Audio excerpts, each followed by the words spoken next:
یا رسول اللہ وسلم علیک یا حبیب اللہ۔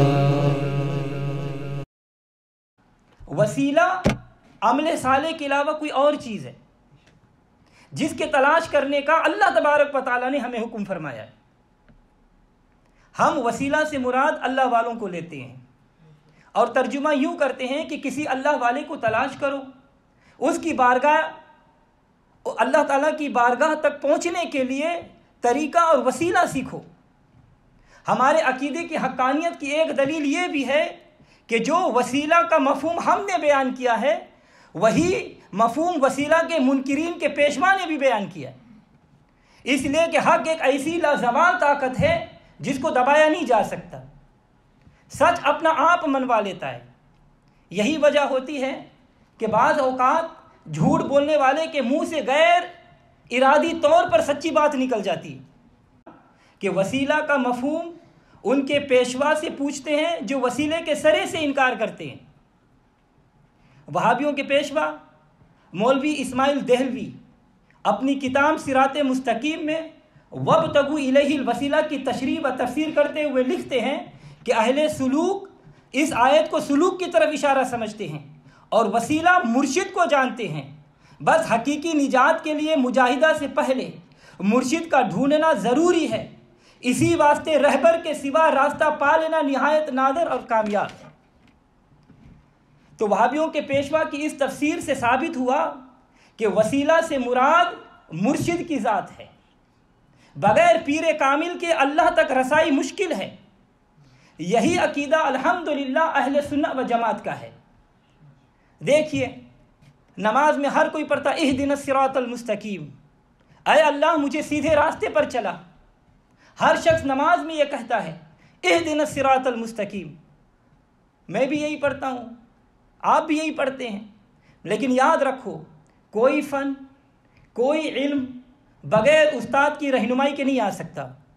علم سیکھنے کے لیے کسی معلم کے پاس جانا پڑے گا، طب پڑھنے کے لیے طبیب کے پاس جانا ہوگا، ادب سیکھنے کے لیے کسی ادیب کی خدمت میں حاضر ہونا پڑے گا، کتابت سیکھنے کے لیے کسی کاتب کے پاس جانا پڑے گا، خطابت کے اصول کے لیے کسی خطیب کے پاس حاضر ہونا پڑے گا، قرآن کریم پڑھنا ہو تو کسی قاری کے پاس جانا ہوگا، علم تفسیر پڑھنا ہو تو کسی مفسر کے پاس جانا ہوگا، علم حدیث پڑھنا ہو تو کسی محدث کے پاس جانا ہوگا، فقہ پڑھنا ہو تو کسی فقیہ کے پاس جانا ہوگا، اور اگر معرفت الہی حاصل کرنی ہو تو کسی عارف باللہ کے پاس جانا پڑے گا۔ انسانی جسم بیمار ہو جائے تو اس کا علاج کروانے کے لیے ڈاکٹروں اور حکیموں کے پاس جانا پڑتا ہے، اور اگر انسان روحانی طور پر بیمار ہو جائے تو اس کا علاج کروانے کے لیے دل کے طبیبوں یعنی اولیاء اللہ کی خدمت میں حاضر ہونا پڑے گا۔ اللہ تعالیٰ قرآن پاک میں ارشاد فرماتا ہے یا ایھا الذین آمنوا اتقوا اللہ وکونوا مع الصادقین، اے ایمان والو اللہ تعالیٰ سے ڈرو اور سچوں کے ساتھ ہو جاؤ، واتبع سبیل من اناب الی، اور اس کے راستے پر چل جس نے ہماری طرف رجوع کیا۔ تو حضرات گرامی، جب بندہ کی روح بیمار ہو جاتی ہے تو وہ بارگاہ خدا بندی سے دور ہو جاتا ہے، اسے اللہ تعالیٰ کا قرب اور حضوری حاصل کرنے کے لیے اعمال صالحہ کے ساتھ کسی مقبول بارگاہ کی سنگت و رفاقت ضروری ہے۔ اس کے بغیر انسان منزل مقصود تک نہیں پہنچ سکتا، اس لیے کہ شیطان نے جگہ جگہ ڈیرے ڈال رکھے ہیں، وہ قدم قدم پر طالب مولا کو بہکانے کی کوشش میں ہماتن مصروف ہے۔ اس لیے ضروری ہے کہ شیطان لعین کی فریب کاری سے بچنے کے لیے کسی اللہ والے کے ہاتھ میں ہاتھ دے کر سفر کیا جائے تاکہ سلامتی سے منزل مقصود تک پہنچ سکے اور ابلیس کی عیاری اور مکاری سے محفوظ و مامون رہے۔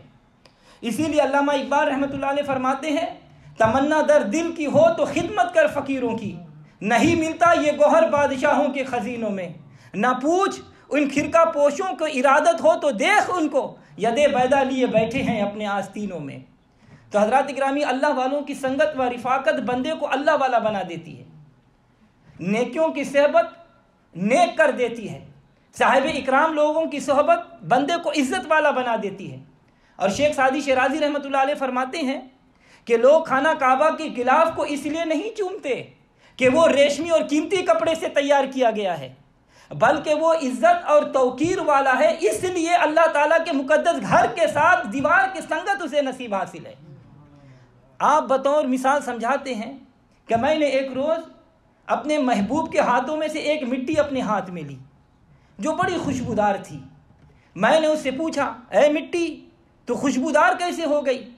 تو مٹی نے جواب دیا کہ میں تو ایک ناچیز مٹی ہوں، لیکن ایک مدت پھول کے پاس بیٹھی ہوں، یہ کمال میرا نہیں بلکہ میرے ہم نشین کا جمال ہے جس نے مجھ پر اثر کیا ہے۔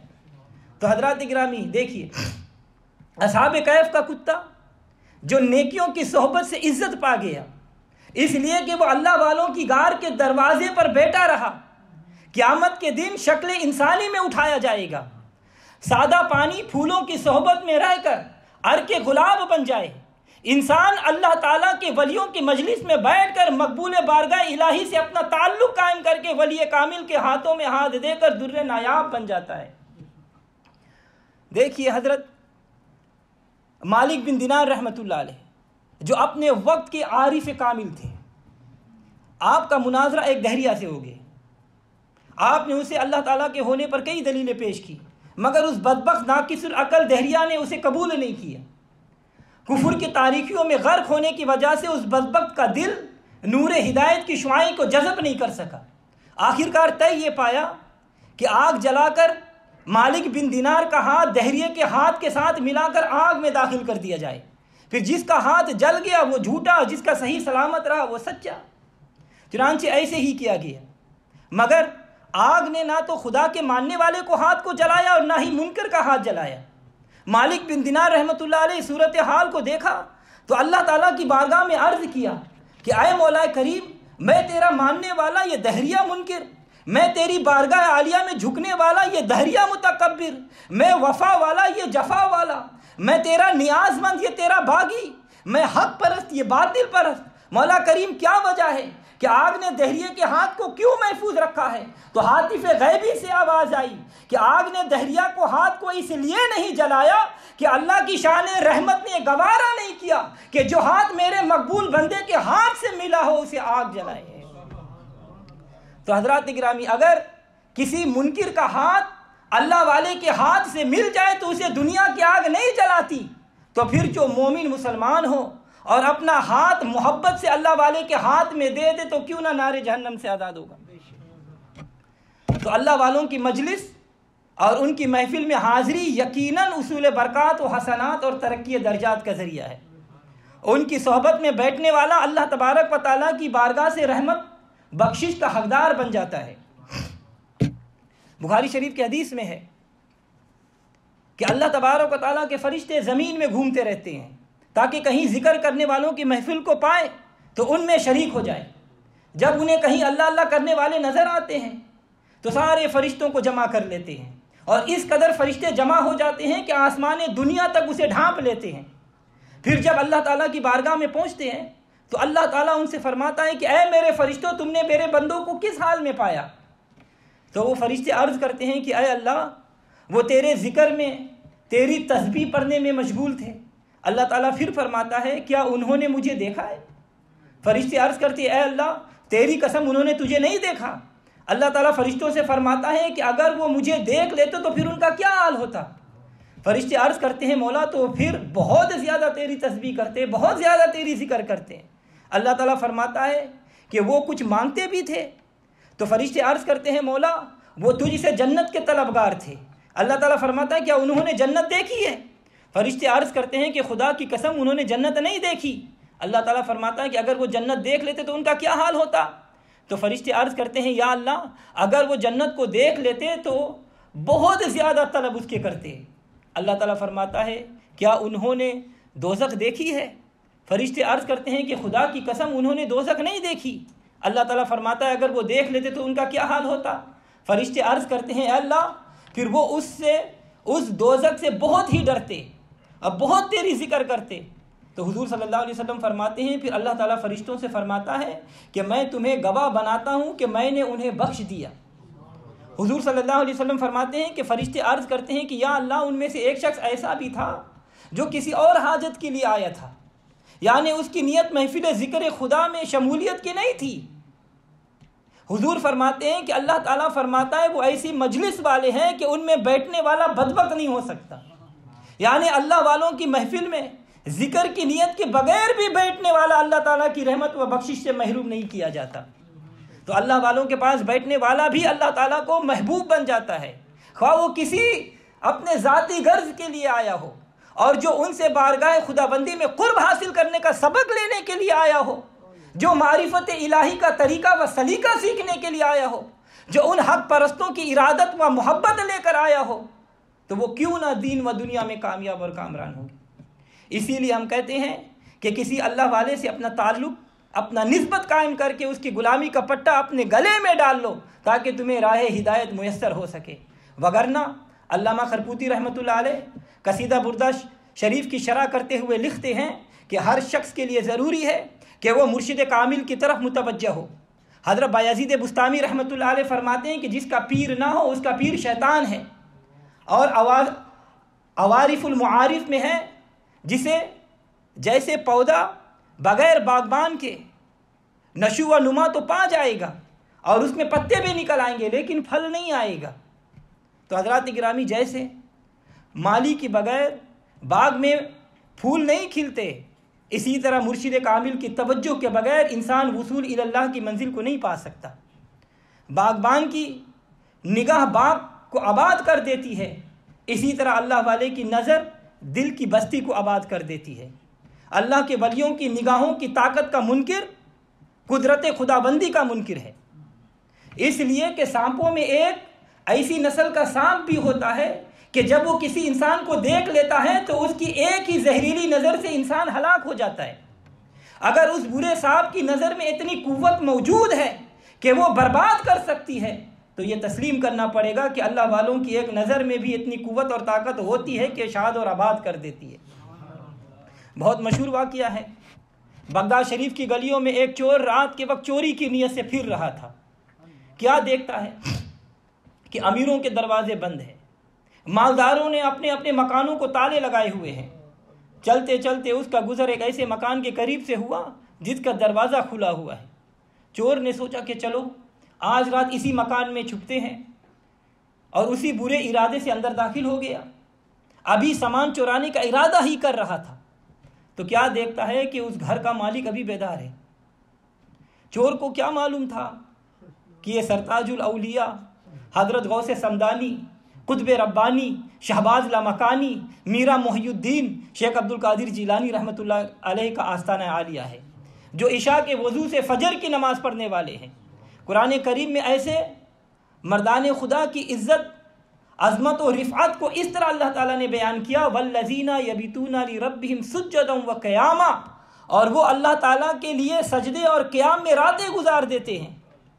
تو گھر کے مالک کو بیدار پا کر چور پریشان ہو گیا اور ایک کونے میں چھپ کر بیٹھ گیا، اور دل میں خیال کرنے لگا کہ حضور غوث اعظم کو میرا علم نہیں۔